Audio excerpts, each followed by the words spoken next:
be here, and it's interesting. I currently live in Sausalito, California, which I found out last night is the sister city for here. So I'm actually home. Who knew that? You know, you've got the plaques in the middle of town, and that this is a sister city.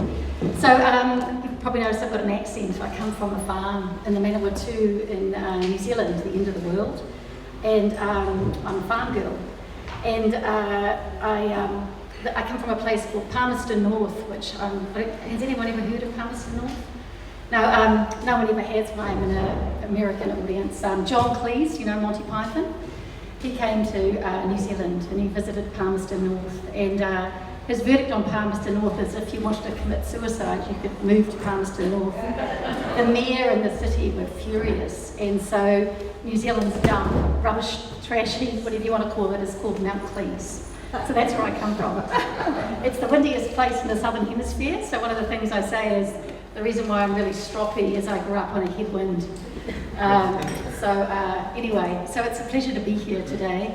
I'll just tell you a few things about myself, so you might sort of wonder why I might have a few things to share. I met an American guy called Greg Kidd in Wellington, New Zealand, when I just got out of uni, and I come from an entrepreneurial family. My dad started 15 businesses between when I was 10 and 20, and I was his right-hand man. But each one of them was only about 2 million in size. Lots of them, we had lots of empires. We New Zealanders, Kiwis, as we're known, are very competitive. All the boys in the family, I was the only girl, were incredibly sporty. Like, you know, my dad got selected for the Olympics. I'm absolutely useless at sport. So I decided when I was about 18 years old that how I was going to win was I was going to build bigger companies than my dad. So I started a quest. Went off to university, first one in the family, to stay at school past the age of 15. Computer science, the way of the future, accounting and finance, the numbers. My dad was quite creative in business. His nickname was the stove, as if one of his strategies for raising money, so we didn't have investors like you guys then, was he'd burn it down, get the insurance and move on to the next one. My mother was called the stove, anyway, so, well, I come from a bit of a colourful family. But anyway, went to uni, got out, was in Wellington, New Zealand. All the big American consulting companies came to New Zealand to help restructure the economy, move it from public to private. And our banking system was being restructured, and they called up the consulting firm I was working with, the local one, and said, there's all these Americans, we don't know what to do with them, would you send someone over to sort them out? It was me. And I met this guy called Greg Kidd. He was the Booz Allen guy, and so we were the leads, and we structured we had a central, overnight check clearing 40 years before. It's faster now than it even is in America today, in New Zealand. And we were restructuring that. And I had lots of businesses on the side. Within like 3 weeks, I figured out that all the Booz Allen guys had big expense accounts. So I did a deal. I supplied the people, and they had the parties because they had the alcohol and the food. And I had all these side businesses which I used the Booz Allen guys' expense accounts to help fund. And so Greg and I were talking one day, and he goes, you know, you seem to be pretty good at this business thing. He says, I've got a few ideas, so why don't we build $1 billion business? And I thought, well, that sounds bigger than my dad's $2 million companies. So since that was my quest, I'm like, okay. Now this was 30 years ago, right? So people didn't really talk about that back then. That was a shocking question. $1 billion, I didn't even know how many zeros it had. But that idea, that concept, fast forward 7 years later, we listed on the NASDAQ with a $250 million in revenue company that had a peak valuation of $500 million. With 6,500 employees around the world. We were in 80 cities, and I didn't know it, but I was the first woman CEO founder to list on the NASDAQ. Since then, I've created just under $1 billion in value. I've done an IPO, a reverse IPO, strategic sale, founder sales, closed down non-invested companies. I've created about 8,500 jobs, operated into 87 countries. And I love building things. And that's what I've been doing on my quest for the last 30 years. And it was all good. I met a guy called Greg Kidd in Wellington, New Zealand. So who am I? I'm a poker player. I'm a farm girl. I'm a mother. I've got 2 kids, a husband. I've had like 5 lives in my quest to be an entrepreneur. My New Zealand life on the farm and the SMEs, I would say. I did my consulting life where I ended up a partner at Carney, restructuring banks around the world because I thought I needed to learn how big companies run if I wanted to build a big company. I was actually with Matthew Lemille, who's here I think, over there, Matthew and Alison.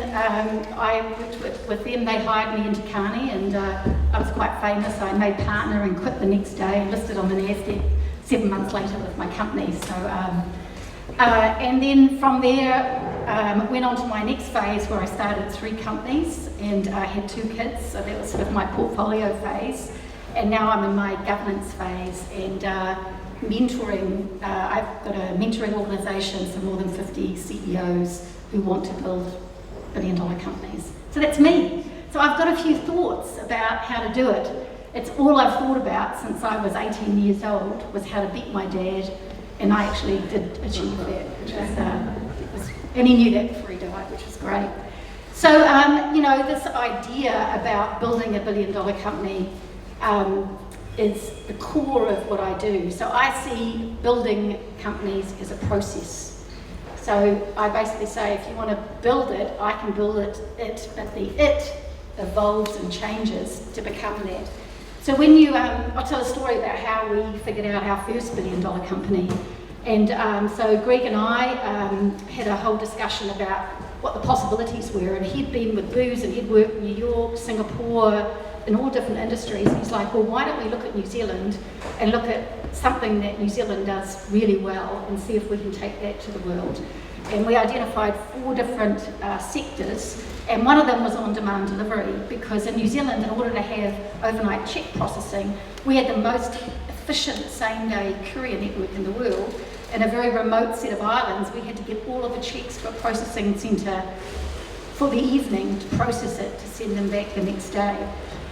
So we bought, you know, with Greg's expense money, a small $50,000 courier company to learn, to figure out why New Zealand's courier network was so successful. And because New Zealand's delivery network was, you know, basically 5 times more productive than anywhere else in the world. And so, but we didn't figure it out. So the way we figured out was we bought a courier company and we watched all of the dispatches, and the way on-demand delivery works is, before digital, was you'd call up for a package, it would get picked up, it would get delivered, right? Pretty straightforward.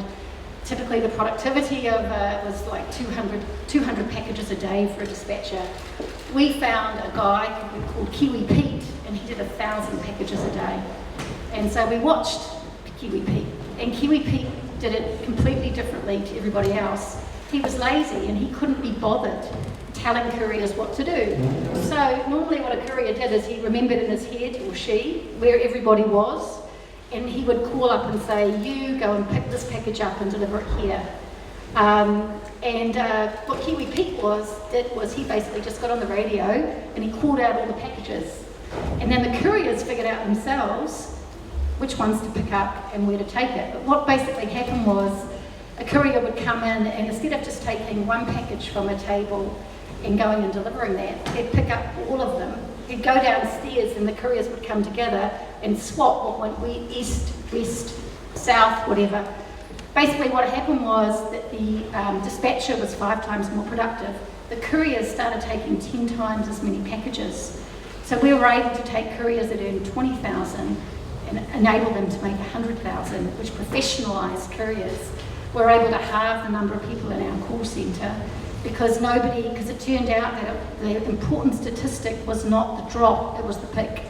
I.e., if you picked everything up within 5 minutes, no one called to find out where your package was.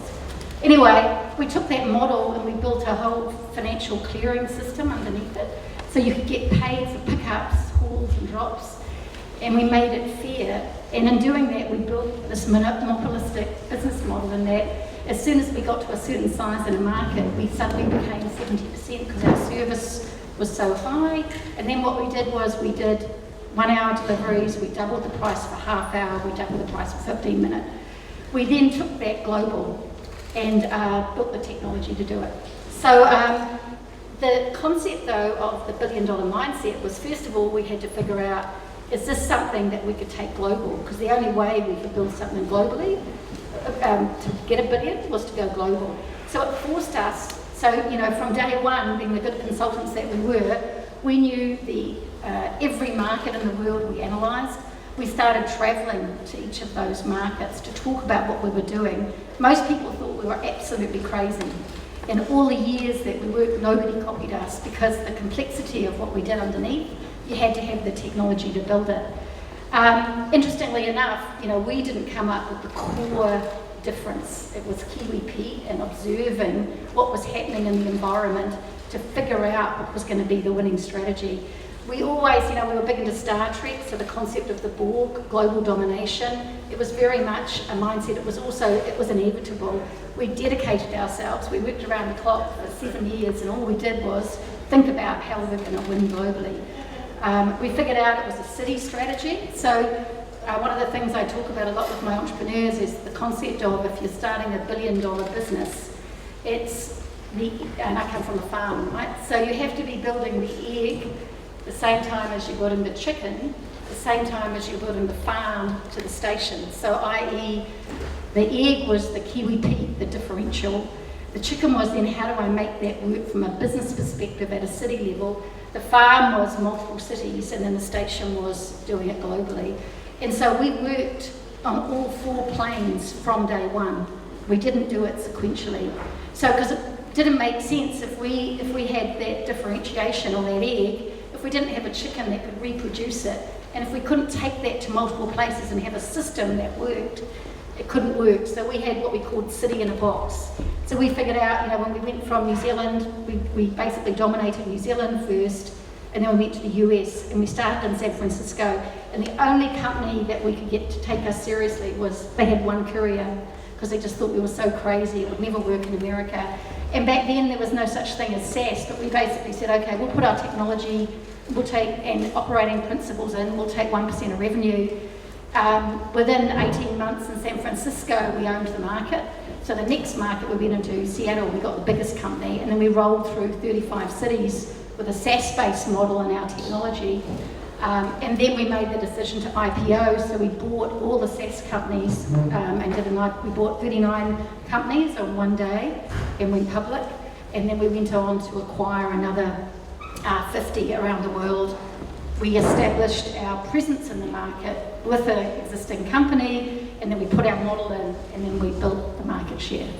So we were always working on all of those strategies at the same time. The differential, how do we repeat it with technology, how do we build the business process? And that's really what I've done with all of the companies that I built. It's a process. It's a lot of intensity, because on any one day, an entrepreneur, you're so challenged, but when you have that mindset, you're always cycling through it. To me, it's like, I see it as a sort of a triangle, the vision, based in values, the working backwards from $1 billion and what that looks like, and then what I'm going to do today, now, always doing. And it basically just repeats constantly in terms of, and that discipline and structure is what has enabled me to build multiple businesses, the other one to 150 million, and then quite a few others to sort of 10, 15, 20, in terms of what that looks like.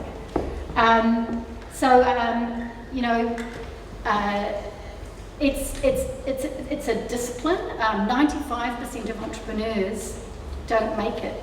They would have made more money if they stay in their day job. And that, part of the reason why it takes, typically an entrepreneur 3 goes to get there is to learn these different skills and what that looks like. And I really abstracted, and I think that there's 4 superpowers that's absolutely critical for every CEO and entrepreneur to basically build something that's big. And there's things that I learned that if you can't do these, you can't delegate them. One of them is sales, being the rainmaker, being able to sell what you do. You're the only one that can do that. The second is the concept of money is everywhere.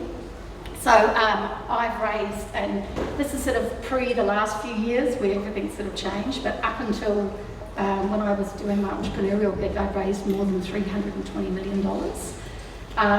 But if you go, I went and did a list of where I got that. It's everything from landlords to customers to, you know, friends and families to banks to all different places, and really understanding how to make your business sustainable and how to, you know, always be able to deliver. You know, the 10 years that I had to make payroll every 2 weeks, you know, when you've got thousands of employees working for you, it gets harder as you get bigger. You know, one of my most popular funding sources is American Express. I've got that up to as much as 250,000.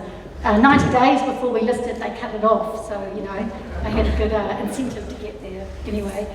You know, the other is the numbers. You know, my mother's, like I say, my dad was torch, my mum was called the stove, because she's never been, you know, she cooked the books, i.e. she really understood the numbers, and it was a big reason why my dad was successful.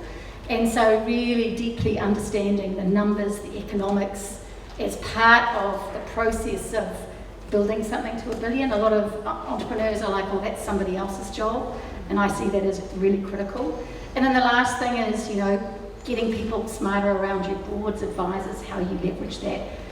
4 real things that are really, really important. When I listed, I had 0 advisors, and you know, being a public company CEO is one of the loneliest places that you can be.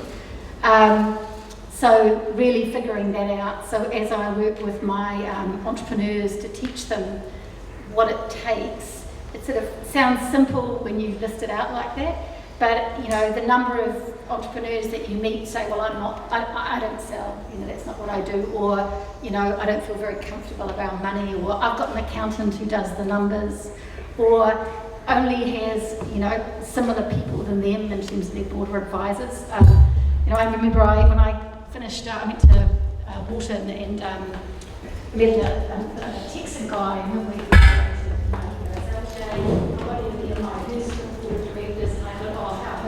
Americans that all judgment. And but I realised later in life that actually going through life with incredible support is so important when you're doing these really, really intense things and building these big businesses. So so you know how I think about building things. So all I think about when I'm working with entrepreneurs, working with companies, is how to do this. And classically, I find that they haven't asked themselves these questions from day one, and they're not working in this sort of discipline from day one. And probably somewhat unique in terms of a lot of folks building one company, but I've built multiple, and this is the way I think about it. So,